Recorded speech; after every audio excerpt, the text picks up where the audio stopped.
Hello guys, வணக்கம் and welcome back to சிறப்பு media 2.0. நான் உங்கள் உதய். இந்த வீடியோவில் நம்ம எதை பற்றி பார்க்க போகிறோம் அப்படின்னு பார்த்தீங்கன்னா, பிக் பாஸ் சீசன் 9 உடைய 7வது வாரத்துக்கான 4வது நாளுக்கான மதிய நேர ஓட்டிங் முடிவுகளை தான் இந்த வீடியோவில் முழுசாக பார்க்க போகிறோம். ஸோ இந்த வீடியோவுக்கு போகிறதுக்கு முன்னாடி நம்மளோட சேனலை சப்ஸ்கிரைப் பண்ணாதவங்க சப்ஸ்கிரைப் பண்ணி வச்சுக்கோங்க. பக்கத்தில் ஒரு பெல் ஐக்கான் இருக்கும், அதையும் ப்ரெஸ் பண்ணி ஹாலில் போட்டுக்கோங்க. அப்போ தான் நாங்கள் அப்டேட் பண்ணுற ஒவ்வொரு விஷயமும் உங்களுக்கு நோட்டிஃபிகேஷன் வந்து சேரும். அதுதான் இந்த வீடியோ குறைஞ்சபட்சம் ஒரு 1000 லைக்கான எதிர்பார்க்குறோம். ஸோ லைக்கை போடுங்க, வீடியோ பாருங்கள். வாங்க இந்த வீடியோக்கு நம்ம வந்து போகலாம். நம்பர் 1 பொசிஷனில் யார் அப்படின்னு பார்த்தீங்கன்னா திவ்யா கணேஷ் அவர்கள் இருந்துட்டு இருக்காங்க. அவங்க வாங்கிய ஓட்டுகளோட எண்ணிக்கை அப்படின்னு சொல்லி பார்க்கும்பொழுது 87,534 ஓட்டுகளாகும். அண்ட் பர்சன்டேஜ் ஆஃப் ஓட்டிங்ஸ் அப்படின்னு சொல்லி பார்க்கும்பொழுது 14.38% இருந்துட்டு இருக்காங்க திவ்யா கணேஷ் அவர்கள்.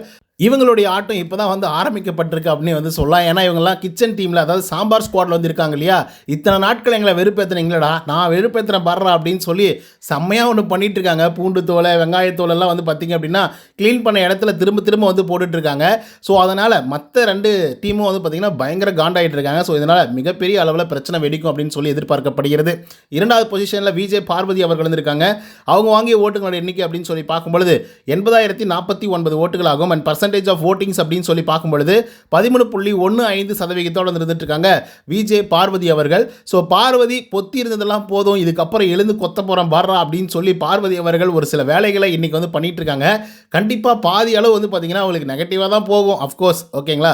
ஆனால் சில நேரங்களில் அது பாசிட்டிவ் ஆகிறதுக்கான எல்லா வாய்ப்புகளும் வந்து இருந்துட்டு இருக்கு. ஆக்சுவலாக இப்போதைக்கு இன்னைக்கு வந்து பார்த்தீங்க அப்படின்னா ரிவெஞ்ச் மோடில் வந்து இருக்காங்க.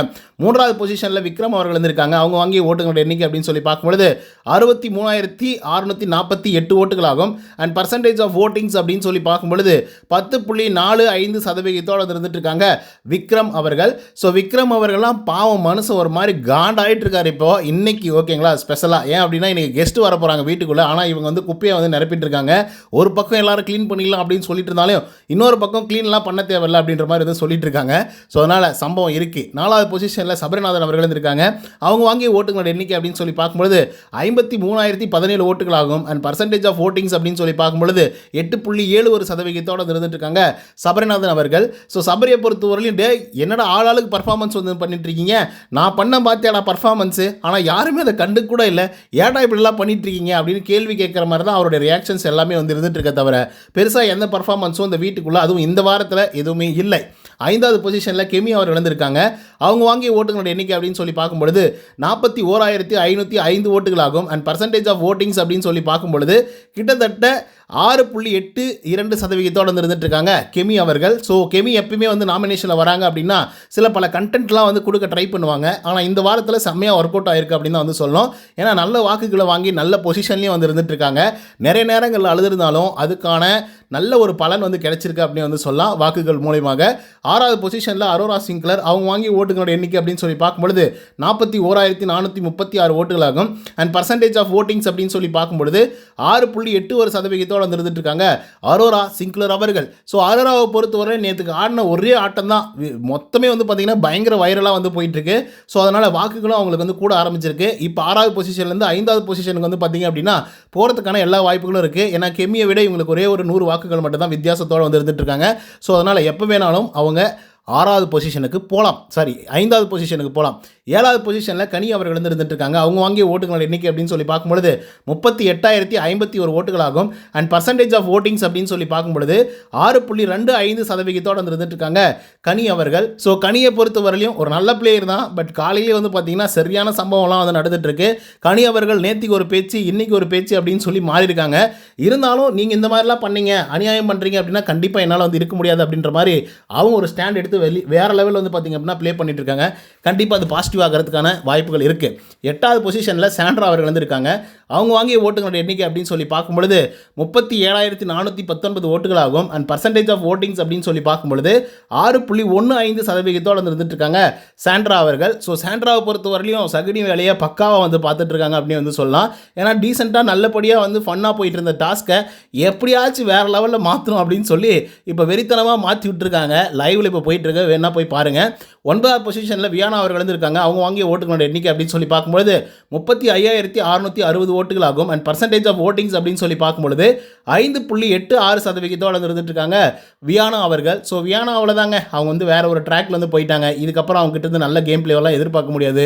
அது மட்டும் இல்லாமல் கண்டென்ட்டும் பெருசாக வந்து வராது, ஆல்ரெடி வராது, இப்போது இதுக்கப்புறம் சுத்தமாகவே வராது அப்படின்றதுல மாற்று கருத்து இல்லை. அடுத்ததாக 10வது பொசிஷனில் பிரஜன் அவர்கள் வந்து இருந்துட்டு இருக்காங்க. அவங்க வாங்கிய ஓட்டுகளோட எண்ணிக்கை அப்படின்னு சொல்லி பார்க்கும்பொழுது 34,992 ஓட்டுகளாகும். அண்ட் பர்சன்டேஜ் ஆஃப் ஓட்டிங்ஸ் அப்படின்னு சொல்லி பார்க்கும்பொழுது 5.75% இருந்துட்டு இருக்காங்க பிரஜன் அவர்கள். ஸோ பிரஜனை பொறுத்தவரையிலும் இந்த வாரத்தில் ஒரு நல்ல பர்ஃபார்மன்ஸ் வந்து கொடுத்துட்டு தான் வந்துட்டு இருக்காரு. ஒரு பெஸ்ட் பர்ஃபார்மர் அப்படிங்கிற ஒரு அவார்டும் வந்து வாங்கியிருக்காப்புல இந்த வாரத்தில் மற்ற டீமால் செலக்ட் செய்யப்பட்டு. ஸோ ரீசன் என்ன அப்படின்னு பார்த்தீங்கன்னா, புதுசாக ஏதாவது ஒன்று பண்ணணும் அப்படின்னு சொல்லி அவர் வந்து பார்த்தீங்கன்னா ஊம மாதிரி ஒரு விஷயத்தை வந்து பண்ணிட்டு இருக்காரு. அது பார்க்க ரொம்ப சுவாரஸ்யமாக வந்து இருக்குது, சுவாரஸ்யமாகவும் பண்ணுறாரு. ஓகேங்களா. ஸோ அதுக்கடுத்து 11வது பொசிஷனில் யார் இருக்காங்க அப்படின்னு பார்த்தீங்கன்னா அமித் பார்கவ் அவர்கள் தான் வந்து இருந்துட்டு இருக்காங்க.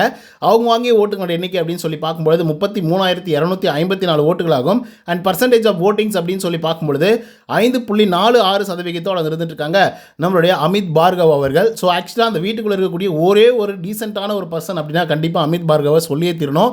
ஆனால் அவர் மட்டும் ரிபலாக மாறினார் அப்படின்னா கண்டிப்பாக சொல்கிறேன் டைட்டில் வின் பண்ணுறதுக்கான எல்லா வாய்ப்புகளும் அவருக்கு வந்து இருந்திருக்கும். பட் அந்த மனுஷன் பாவம் ஃபஸ்ட் வீக்கில் வந்ததோடு சரி, அதுக்கப்புறம் வந்து பார்த்திங்க அப்படின்னா அப்படியே வந்து டைல்யூட் ஆகிட்டார். இல்லை அப்படின்னா ஒரு நல்ல ஒரு மூவில் வந்து இருந்திருப்பார். இப்போது டேஞ்சர் ஜோனில் வந்து இருக்கார். 12வது பொசிஷனில் சுபிக்ஷா 31,963 ஓட்டுகள் வாங்கியிருக்காங்க. அண்ட் பர்சன்டேஜ் ஆஃப் ஓட்டிங்ஸ் அப்படின்னு சொல்லி பார்க்கும்பொழுது 5.25% வந்து இருந்துட்டு இருக்காங்க சுபிக்ஷா அவர்கள். ஸோ சுபிக்ஷாவை பொறுத்தவரையிலும் இந்த வாரம் முழுக்க பீட் பாக்ஸிங்ஸ் அப்படியே பயங்கரமாக ரேப் பாடுறது அப்படின்னு சொல்லி நிறைய விஷயங்கள் வந்து பண்ணிகிட்டு இருக்காங்க. பட் அதெல்லாம் ரசிக்கும்படியாக இல்லை அப்படின்னு தான் வந்து சொல்லி ஆகணும். ஸோ அதன் காரணமாகத்தான் பெருசாக ஓட்டிங்ஸ் வரலையோ அப்படிங்கிற மாதிரி வந்து தோணுது. ஸோ அதுக்கடுத்து ஃபைனலி ரம்யா அவர்கள் வந்து பார்த்தீங்கன்னா டான்சர் ஜோன் 30,301 ஓட்டுகளாகும். அண்ட் பர்சன்டேஜ் ஆஃப் ஓட்டிங்ஸ் அப்படின்னு சொல்லி பார்க்கும்பொழுது 4.96% 13வது பொசிஷனை பிடிச்சிருக்காங்க ரம்யா ஜோ அவர்கள். ஸோ இதனால் ரம்யா அவர்கள் எவிக்டாய் வெளியே போயிடுவாங்க அப்படின்னு சொல்லி சத்தியமாக நான் சொல்ல மாட்டேன்பா. ஏன் அப்படின்னா ஒவ்வொரு வாரமும் அவங்க தான் கம்மியான வாக்குகள் வந்து வாங்குறாங்க. ஆனால் எவிக்டாய் வெளியே போகிறது வேறு ஆட்கள் வந்து எவிக்டாய் வெளியே போயிட்டு இருக்காங்க. ஸோ அதன் காரணமாக நம்ம மேலே இருக்கக்கூடிய ட்ரஸ்ட்டே வந்து பார்த்திங்கன்னா நிறைய பேருக்கு வந்து குறைய ஆரம்பிச்சிருச்சு. ஸோ அதனால் இந்த தடவை நான் அப்படி சொல்ல மாட்டேன். ஓகே. அண்ட் பிக் பாஸோடைய லக்கி சாம் அப்படின்னா அது ரம்யா அவர்கள் தான் அப்படின்ற மாதிரி நிறைய பேர் வந்து பேசிகிட்டு இருக்காங்க. அது மேபி இருக்கலாம். ஏன்னா இந்த மாதிரி வந்து ஒவ்வொரு சீசனுக்கும் ஒரு ஆள் வந்து பார்த்திங்க அப்படின்னா மாட்டிப்பாங்க. குறிப்பாக சொல்லணும் அப்படின்னு பார்த்தீங்கன்னா 7வது சீசனில் வந்து மாயா, பூர்ணிமா இவங்கெல்லாம் லக்கி சாம். ஓகேங்களா. ஏன்னா அவங்க என்ன தான் பண்ணியிருந்தாலும் மக்கள் வந்து பெருசாக ஆதரவு தெரிவிக்கலனாலையும் ஓட்டிங்ஸே போடலனாலையும் அவங்கள ஏதோ ஒரு விதத்தில் வந்து பார்த்திங்க அப்படின்னா சேவ் பண்ணி உள்ளார கொண்டு போயிடுவாங்க. ஸோ அந்த மாதிரி தான் வந்து பார்த்திங்க அப்படின்னா ஒவ்வொரு சீசனுக்கும் ஒவ்வொரு ஆளை வந்து பார்த்திங்கன்னா கொண்டு போவாங்க. அண்ட் பிக் பாஸ் சீசன் 7ல் அதே மாதிரி தான் வந்து அக்ஷயா அப்படிங்கிற ஒரு பொண்ணு வந்துருந்துச்சு. அந்த பொண்ணையும் அப்படி தான் கொண்டு போனாங்க. அதுக்கு முன்னாடி சீசன் வந்து பார்த்திங்கன்னா ஜனனி அப்படிங்கிற ஒரு பொண்ணு இருந்துச்சு, அதையும் அப்படி தான் வந்து கொண்டு போனாங்க. இப்போ இந்த சீசனில் ரம்யா அவர்களை கொண்டு போயிட்டுருக்காங்க. எதுக்காக கொண்டு போயிட்டுருக்காங்க, அப்படி என்ன தான் அவங்க பண்ணியிருக்காங்க அப்படிங்கிறது ஒரு பெரிய கேள்வியாக இருந்தாலும் அவங்களெல்லாம் நாங்கள் வந்து கொண்டு போவோம்பா, அப்படி தான் நாங்கள் பண்ணுவோம் அப்படிங்கிற மாதிரி வந்து பார்த்திங்கன்னா கொண்டு போவாங்க. பெருசாக எந்த ரீசன்ஸுமே வந்து இருக்காது. அண்ட் இப்போதைக்கு வந்து பார்த்திங்கன்னா லைவில் சரியான கண்டென்ட் வந்து போயிட்டுருக்கு. என்ன கண்டென்ட் அப்படின்னு பார்த்தீங்கன்னா அந்த சாம்பார் ஸ்குவாட் வந்துருக்காங்க இல்லையா, இந்த சாம்பார் ஸ்குவாடில் இருக்கக்கூடிய ஆட்கள்லாம் வந்து பயங்கரமாக ரெபேலா மாதிரி இதுக்கப்புறம் வந்து எங்களால் பொங்கி தாண்டா எழ முடியும், இதுக்கப்புறம் எங்களால் பொறுத்து போக முடியாது அப்படின்னு சொல்லிட்டு என்ன பண்ணுறாங்க அப்படின்னு பார்த்தீங்கன்னா க்ளீனிங் டீமையும் அதுக்கப்புறம் வாஷிங் டீமையும் போட்டு வெறுப்பேற்றிட்டு இருக்காங்க. சொல்லப்போனால் மொத்த பேரும் ஃபன் டாஸ்க் அப்படின்னு சொல்லி ஃபன் பண்ணிட்டு இருந்தவங்கலாம் ஒரு மாதிரி வந்து சீரியஸ் நோட்டில் வந்து பார்த்திங்க அப்படின்னா இருக்கிறாங்க, சீரியஸாகவே ஆகிட்டாங்க. ஸோ அதனால் வந்து பார்த்திங்க அப்படின்னா சரியான பிரச்சனைகள் வந்து போயிட்டுருக்கு. குறிப்பாக சொல்லணும் அப்படின்னு பார்த்தீங்கன்னா இந்த கிச்சன் டீம் சாம்பார் ஸ்குவாட் வந்துருக்காங்களே அவங்கெல்லாம் வந்து பார்த்திங்க அப்படின்னா அந்த என்ன பூண்டு தோலை வந்து போடுறது, வெங்காயத்தோலை வந்து போடுறது, நீங்கள் அதை க்ளீன் பண்ணுங்கள் அப்படின்னு வந்து சொல்கிறது அப்படின்னு சொல்லி வெறித்தனம் பண்ணிகிட்ருக்காங்க. இதை பார்த்து மற்ற கண்டஸ்டன்ட் மற்ற 2 டீமும் வந்து பார்த்திங்கன்னா ஒரு மாதிரி ஐயய்ய என்ன இவங்க இப்படியெல்லாம் பண்ணிகிட்டு இருக்காங்க, கெஸ்ட்டு வேறு வரேன்னு சொல்லியிருக்காங்க, இந்த நேரத்துலேயே அப்படியெல்லாம் பண்ணணும் அப்படின்ற மாதிரி வந்து பார்த்திங்க அப்படின்னா கொண்டு போயிட்டாங்க. ஆக்சுவலாக இந்த கோணத்தில் நீங்கள் யோசிச்சு பாருங்கள். சாப்பாடு ஆக்கி கொட்டிகிட்டு இருக்காங்க 2 நாட்களாக. என்ன தேவையோ என்னெல்லாம் வேணுமோ அதெல்லாம் வந்து தனித்தனியாக போய் கேட்குறாங்க, போர்டில் எழுதுகிறாங்க, அது எல்லாத்தையும் கொஞ்சம் டிலே ஆனாலையும் செஞ்சு கொடுத்துட்ருக்காங்க. ஆனால் அவங்களுக்கு இந்த ஃப்ளாஷ் ஃபைட்டர்ஸ் அப்படின்னு சொல்லி ஒரு டீம்மேட்ஸ் வந்துருக்காங்கல்ல, அந்த ஆளுங்க 0 பாயிண்ட் வந்து கொடுக்குறாங்க. எவ்வளோ ஒரு எகத்தாலம் தானே. ஆக்கி போட்டதெல்லாம் நல்லா சாப்பிட்டுட்டு எதுவுமே பண்ணல, அவங்க பெருசாக என்டர்டெயின் பண்ணல அப்படின்னு சொல்லி 0 பாயிண்ட் வந்து கொடுக்குறாங்க. ஸோ அதிலேருந்து தான் அவங்க பயங்கரமாக வெறி ஆகிட்டாங்க. ஓஹோ எப்படி பார்த்தாலும் நீங்கள் எங்களுக்கு வந்து பாயிண்ட் கொடுக்க போகிறதில்ல, அப்புறம் நான் ஏன்டா இந்த வேலையை செய்யணும் அப்படிங்கிற மாதிரி வந்து பார்த்திங்கன்னா இறங்கி தரமான வேலைகளை வந்து பார்த்திங்க அப்படின்னா சாம்பார் ஸ்குவாட் வந்து பண்ணிகிட்ருக்காங்க. ஆக்சுவலாக நான் வந்து சாம்பார் ஸ்குவாடுக்கு வந்து அகேனஸ்ட் தான். பட் இருந்தாலும் இந்த இடத்துல நியாயம் அநியாயம்னு ஒன்று இருக்குல்ல. அவ்வளோ கஷ்டப்பட்டு 5 பேர் உழைக்கிறாங்க, அவ்வளோ பேர் கஷ்டப்பட்டு வேலை செய்கிறாங்க, ஜூஸ் கேட்டால் போட்டு தராங்க, ஃப்ரூட்ஸ் கேட்ஸாக கட் பண்ணி தராங்க, நீங்கள் என்ன ஸ்பெஷலாக கேட்டாலும் செஞ்சு தராங்க, ஆம்லேட் வேணுமா ஆம்லேட் கொடுக்குறாங்க, எல்லாத்தையும் கொடுக்குறாங்களே. அவங்களுக்கு போய் 0 மார்க் போட்டால் அவங்களுடைய மனசு எப்படி இருக்கும்? அவங்கள நீங்கள் ரெகக்னைஸ் பண்ணல அப்படின்னு தானே அர்த்தம். ஸோ அதுதான் அவங்க ரெபெலாக மாறிட்டாங்க. இப்போ அனுபவிங்களா அப்படிங்கிற மாதிரி வந்துருக்கு. சரிங்க கைஸ், இதை பற்றின உங்களோட கருத்துக்கள் என்ன அப்படிங்கிறத கமெண்ட்ஸில் வந்து பதிவு பண்ணுங்கள். இந்த வீடியோ உங்களுக்கு வந்து பிடிச்சிருந்தா லைக் அண்ட் சப்ஸ்கிரைப் பண்ண மறந்துடாதீங்க. இன்னொரு தவணை செய்கிறேன். Until then bye from Uday. நன்றி, வணக்கம்.